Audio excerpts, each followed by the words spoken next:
You're listening to the Resilient Author Podcast, the show that goes beyond the pages to explore the grit, courage, and resilience it takes to write and publish a book.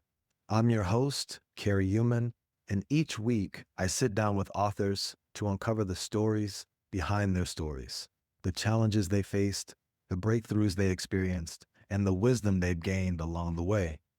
Whether you're working on your first chapter or celebrating your launch, this is the place to find inspiration and practical takeaways for your own author journey. Let's dive in. Today's guest, Nicole Wilson, has built a beautiful career around something simple yet profound. She's a tea writer, educator, and the voice behind the award-winning website, teaformeplease.com, where she's been sharing her love of the leaf since 2008. Her writing covers everything from tea reviews and brewing techniques to travel stories and cultural insights that connect people around the world through a shared cup. Nicole is also the author of the Tea Recipe Book, a collection of creative, approachable recipes that make tea feel fun, inviting, and accessible to everyone. In 2018, she received the World Tea Award for Best Tea Blog, and she continues to teach and speak at tea festivals and conferences across the globe.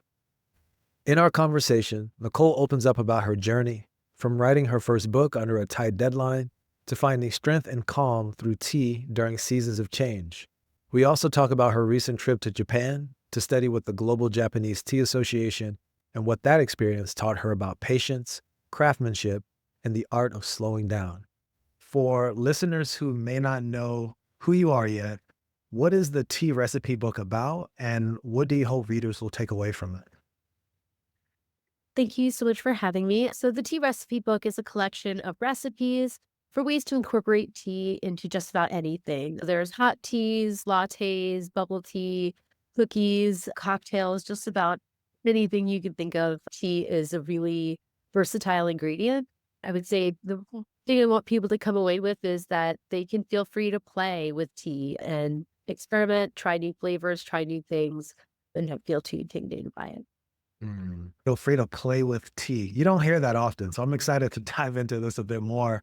So, how did you come up with the idea for the book? Was there a moment when you realized I need to share this through a book, your knowledge through a book? Well, so I've been wanting to write a book about tea for a while. It's kind of the question people always ask me when they find out what I do. They're like, when are you writing a book? And in this case, it kind of dropped in my lap where my publisher reached out to me and they knew that they wanted to have a tea recipe book. They just needed somebody to write it. So the idea really came from them, but it was really a great way to get my feet wet with writing. Writing a recipe book was somewhat less intimidating than just sitting down with a completely blank idea and coming up with a book from that. Mm, that's really cool. I know there's a lot of different recipe books out there, but you don't really see them for tea often. So, definitely a very unique angle. One thing I've learned just from talking with so many authors is no matter what the subject is, the process of writing a book comes with its own challenges. Was there ever a time when you doubted that this book would come out? Could you talk more just about the journey to get this book out there? Yeah, absolutely. Definitely one of the biggest challenges was that my publisher had a very short deadline. So I started writing the book in October of 2021, and I had to have it to them by Thanksgiving. Very, very short time frame. So, they had a lot of systems in place to make that process as easy as possible and as quick as possible, but it was definitely intimidating to just say like, "Oh, wow, I only have so many weeks left to get this thing done." And, the process of testing some of the recipes was also pretty challenging. Some of them are things that I've made myself for years that I also really love and enjoy. So those were easy, but my publisher really wanted to have a chapter on bubble tea, which as a tea person, I actually really don't drink that much bubble tea. I didn't even really enjoy it that much beforehand. And so it was really a struggle with coming up with ways to make bubble tea at home. Normally, that's something people go out to a shop and they'll order a cup or two, but it's not something that's easy to do at home necessarily. So that part was definitely the biggest challenge. Mm. You say you don't really drink bubble tea. What kind of tea do you prefer? Yeah, so I just prefer tea by itself usually. So, usually loose leaf. Not that tea bags are bad or anything, but usually loose leaf tea, and I really enjoy them all. One of the great things about tea is that it's very diverse. There's so many different types of tea that you can almost find any flavor you might want within tea without even needing to add anything to it. So are you one of those people that is more of a purist, like you're not putting cream or anything like that in your tea? Yeah, I would say generally. I do enjoy it like a latte here and there, but generally I'll drink my tea by itself because that way you can really taste the flavors of the tea without covering up too much. I can appreciate that. So I want to just kind of shift into the heart of what you're known for, which is obviously tea. You've been blogging about it for years. Your book obviously takes that passion a bit deeper, but you've been running the Tea for Me Please. I want to say it was a blog of sorts that you were doing. Mhm. How did that blogging journey prepare you to actually write the book? Because you said you had a pretty short deadline. How did that tie into it all?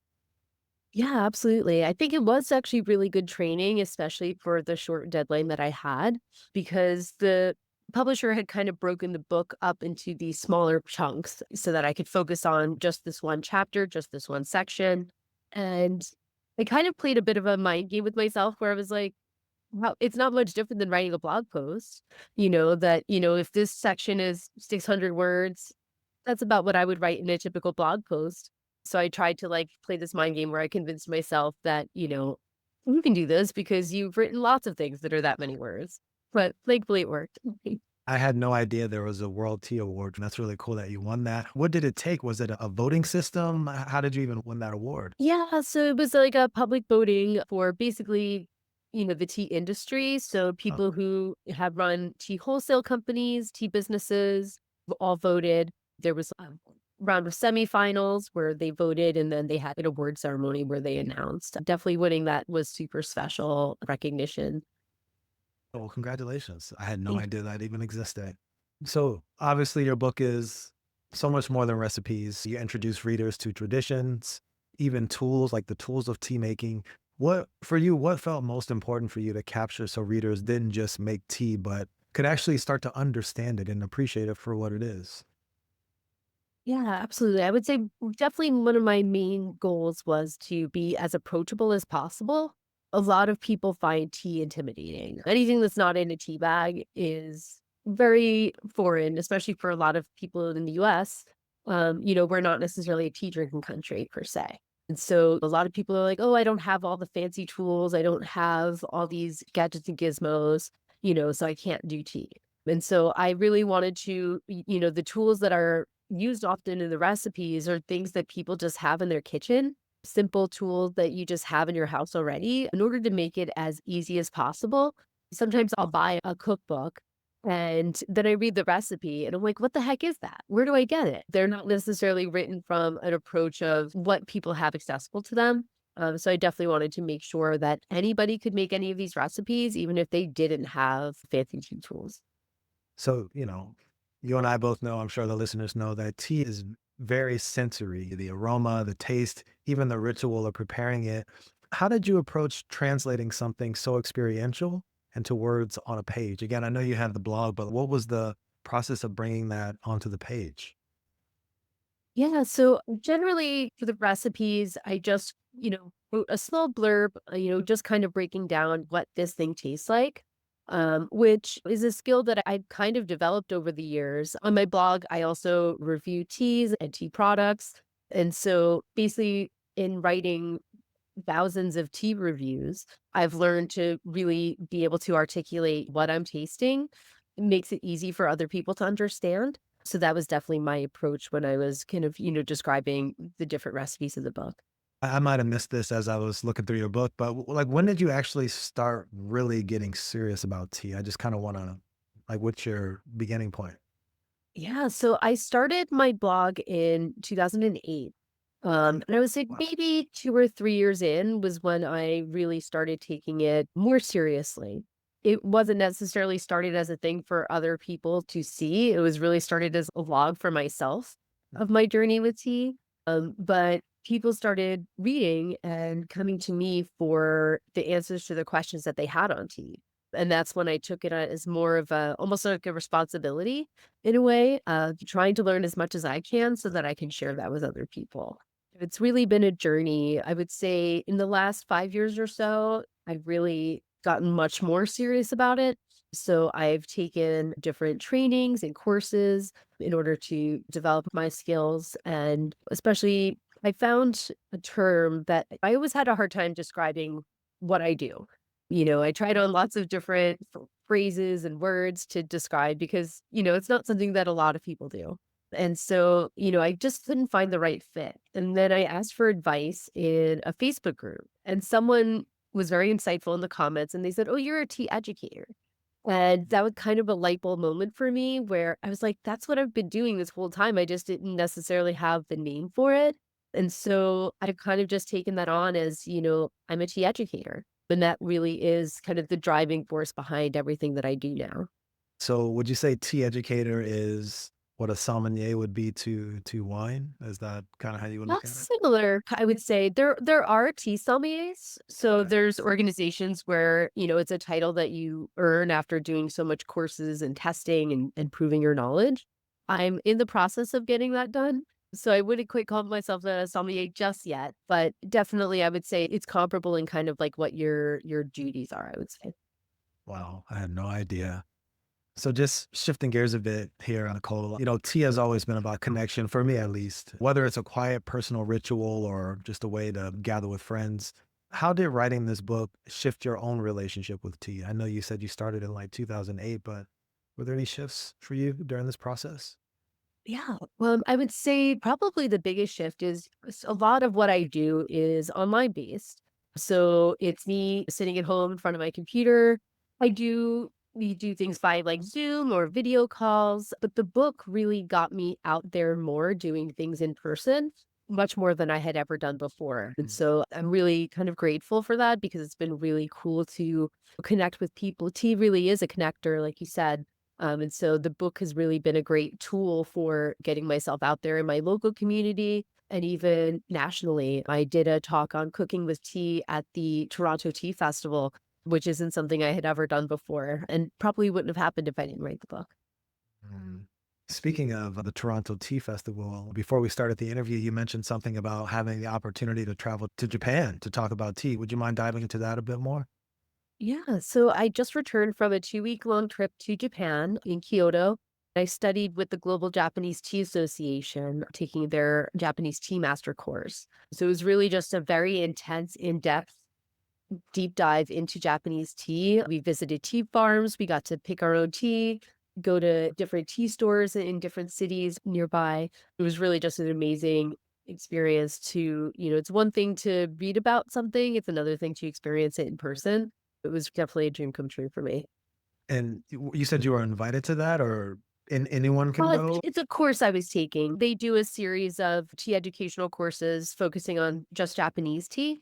The first 2 courses you can do online through Zoom, but then the master course you can only do in person in Japan. So you have to apply, and then only 12 people are selected to go. So it was really a special experience, and especially getting to share it with people who love tea as much as I do was really, Mhm. really unique.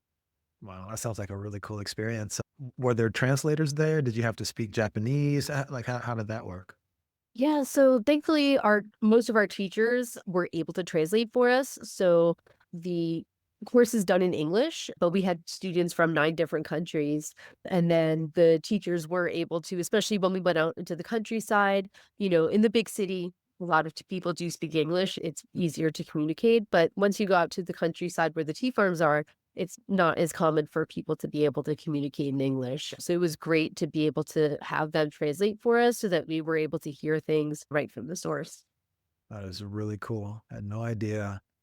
So, Nicole, at least in my own circle, a lot of people turn to tea for comfort or resilience if something is happening. Was there ever a season, or has there been a season in your own life where tea has supported you through a challenge? Would you be open to maybe talking about that? Yeah, absolutely. In the process of writing this book, I actually lost my job. Definitely a stressful time of life, but tea is always there. It's definitely a source of comfort. I just took that as an opportunity to really be able to focus on this book. You know, not long after it came out, I was able to find a new job, so it all worked out in the end. But tea was definitely there for me during that. That's really good to hear. Looking back, every author at some point has this turning point where they feel like, yes, this is my book, this is my story, I'm going to get this out. What was that moment for you? Again, I know you had the blog, I know you had the publisher, but was there ever just a moment where you're like, I'm going to write this book? Like, what was that? Yeah, I would say when I first started writing, it was a little bit difficult just getting started. There was a point where I just really felt like I hit my stride and, things were just going really smoothly and I didn't have to fight too hard to get the chapters done. That I just was like, this is meant to be. Where I did have doubts before I started that I was like, I've never written a book. Can I do this? That point definitely was a change in my own mindset of how I felt that I could do it. You talked about a publisher earlier. A lot of the listeners are aspiring authors or just really trying to figure this out. Did you already have a publisher? How did you go about finding a publisher? Would you mind just talking about that process? Yeah, so the publisher actually reached out to me. And they weren't the first publisher that I've talked to. So I was a little, didn't know. I was like, we'll just see how this goes. Because I've talked to a few before and it never really went anywhere. But then basically they had me submit a writing sample as proof that I could write this kind of a book on this kind of topic. And then once they approved the writing sample, we started moving forward with getting the book done. So I was a bit lucky in that case where I didn't have to find a publisher, they found me. I know that process is definitely much more challenging. If you were to write another book, do you think you would stick with the publisher or do you think a part of you would potentially look at sort of going the indie route? Yeah, so I've been thinking about that. I do think I'm gonna go with a different publisher for that one. I was not a fan of the short deadline that I had. The next book I want to be more of like a nonfiction guide to tea, which will need to be much more in depth. And also, I didn't have as much control as I might have wanted to have. So there are definitely things that I might have wanted to have different or might have wanted to add that they just didn't have the leeway for because they already had a very specific idea of what they wanted for that book. So I definitely think I may kind of start it and then shop around and see if I can find a publisher that will be able to give me the freedom that I might need to get that project done. If I can't, then it may be more of an indie thing, but that's definitely much more challenging. Tea books tend to be very photo heavy. And so that's definitely something that requires a budget that I may not have without a publisher. So there's pluses and minuses for both ways. Speaking of books being photo heavy, incredible illustrations, a lot of color. Did you take the pictures? Was there a photographer brought in? Did you have control over the setup? Would you talk a little bit about that? Yeah, so the publisher basically used a food stylist to take some pictures. It definitely had some like Amazon reviews that were like, there's not enough pictures. But I'm like, it's not a picture book. Okay. I definitely would have liked to have more pictures in there, but the pictures that they made were beautiful. And I really, I use the pictures now on my website and everything because they are nicely done. So, I definitely would have liked to have more, especially if, certain recipes that, it's hard if you're making a recipe without knowing what it's supposed to look like, you don't necessarily know if you did it right or not. Mm. So I think, if I ever did another recipe book, I would definitely want to have more of those. Yeah. So just a couple more questions for you here. How did writing this book change you as a person or in your work? Have you noticed sort of a different version of Nicole since you released the book and it's out there in the world? Yeah, I would say I'm really bad at self-promotion. I've always been that way that I just, I'll be in a tea store and I'm just browsing and looking at stuff. And my husband will be over there talking to somebody, be like, oh yeah, my wife writes about tea. And I'm like, no, you blew my cover. It's like, so, I think writing the book has made me feel a little bit more, that it's a big accomplishment to say that you wrote a book. And so it makes me really proud to say that I've written a book and, I'm a little bit less hesitant to hide myself the way that I did before. That's really good to hear. That's really good to hear. If someone listening has a story, maybe it's in tea, maybe it's in something where they're not sure if they can get it out, maybe they feel stuck. What would you tell them? Do you have any advice for aspiring authors who are maybe stuck? I would say, really one of the most important things is giving yourself grace. That we all have so much pressure in so many different ways in our lives. And it doesn't necessarily help you to put that pressure on yourself where, if you even if it's 10 words a day, even if it's, one chapter, just however much you're able to do, you know, it's better than nothing. And so you just giving yourself the time and the grace to get it done in whatever time you need it to be done is definitely, something that helps me a lot in my writing on my blog. When I first started, I used to publish much more frequently. And, over time, life gets in the way, work gets in the way. And it's hard to find time to do that the way that I used to. And I had to eventually just kind of forgive myself and just say, you got a blog post then. You're doing great. And so, I think that's definitely super important. What's one practice, habit, or mindset that's helped you cross the finish line? You said you had about a month and some change to finish the book. How did you do that? What helped you to kind of get over it? Yeah, one of my biggest tools was a Pomodoro timer. So it's like where you set a timer and you work for 20 minutes. Mm. And then after those 20 minutes, get to take a break. And so it just really focusing during those 20 minutes over time, that really helped to develop that muscle for me, where I was really able to just, I wasn't looking at my phone. I wasn't scrolling on Instagram. I was just focused because I knew that I had to wait until that timer was done before I could do anything else besides work on the book. That's really good. I don't want to go too far down the rabbit hole, but the Pomodoro. So do you feel like 20 minutes is enough time to get into the deep work? Like, are you allowed to go over it or would you just stop no matter what? If I was in the zone and I was really, pumping out whatever I needed to get done, I would definitely continue working. But it definitely, just helped with keeping me on track, I think. That's a really good pro tip right there. And there's so many Pomodoro timers online that are free. You can use your phone. That's a Yeah, good. exactly. I got like a Chrome extension. That's great. So I like to close every episode with a question I call the final chapter. So is there any message, blessing, or just one piece of encouragement that you'd leave with the listener, whether it be about writing, resilience, or tea? If so, what would that be? Yeah, I would say when it comes to tea, especially the best cup of tea is the one that you're having. So a lot of people, they might be like, "Oh, I'm just drinking Lipton," or they don't think that their tea is a good tea. But if you enjoy it, that's all that matters. You can make tea however you want. That's one of the big advantages of it. Something like wine comes in a bottle prepackaged, but with tea, the user has the ultimate control over what experience they have. So definitely don't be afraid to experiment and try new things. But I think that's also a good philosophy for life too, that just having being able to just experiment and play with everything in life is really a much happier approach for me. And tea has definitely taught me that lesson. That's really good. Like you said, just appreciating the cup of tea you have. Don't worry about that person's tea or that person. Just enjoy your tea. I like Exactly. that. This has been great, Nicole. For the listeners out there who are interested in learning more about your work, what you're up to, your book, where can they find you? So you can find me at teaformeplease.com. I'm also Tea for Me Please on most social media platforms. Instagram is probably the place I hang out the most, though. For my book, you can find it on Amazon. You can also usually special order it through any bookstore. So I definitely recommend supporting your local bookstore if you can. This has been great, Nicole. Thank you so much for the time. If you're listening to this and you're a tea lover, check it out. You'll probably find a recipe or two that you didn't even know existed. Hope to talk to you when that next book comes out, Nicole. Sounds good. Thank you so much for tuning into the Resilient Author Podcast. I hope today's conversation gave you both inspiration and practical tools for your own journey.